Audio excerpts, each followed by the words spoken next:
นี่สาวพันกีบ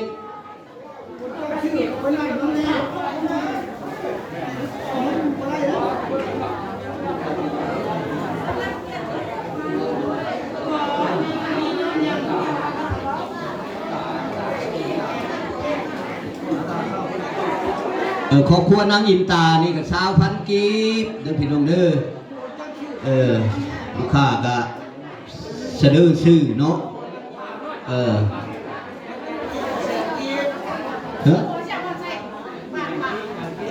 นางจันกีนี่ก็ชาวพันกีบอก100,000กีโอ้ยกีวันชัยครอบครัวนี่นางจันกีวันชัยเด้อ100,000กีบทานสาวันนี่ก็100,000กีบเจ้าบอกครอบครัวของนางมุนมุนทีเด้อชาวพันกีบเปลี่ยนใบเชนนี่ให้เขานี่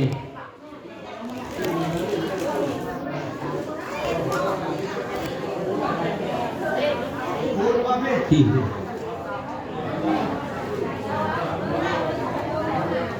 น้ำในเมฆผู้รู้สึก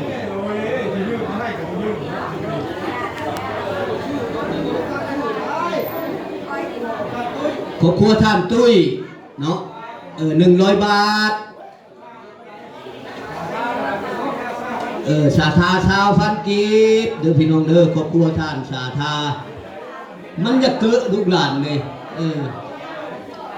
มันที่ซ้ำซ้อชื่อกันนะเนาะชื่อตัวอะไรเอาชื่อตัวเดซันชื่อเขาตัวเดซันแล้วว่ามองน้ำซ้อนางคูณครอบครัวนางคูณนี่ชาวพันกีบเอาเกี่ยมนับนำเด้อเงินแล้วก็สรุปค่าที่โลดให้พี่ป้านันสาวฟังแล้วก็อ่านชื่อตื่นอีกครั้งหนึ่งเนาะ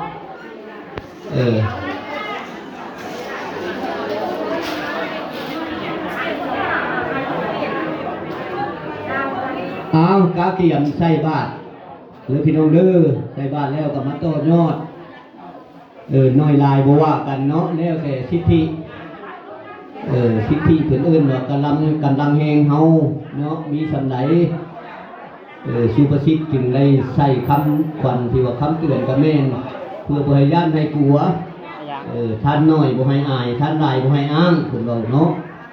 เอาแล้วแต่สิทธิแล้วแต่กำลังเฮาไล่เนาะ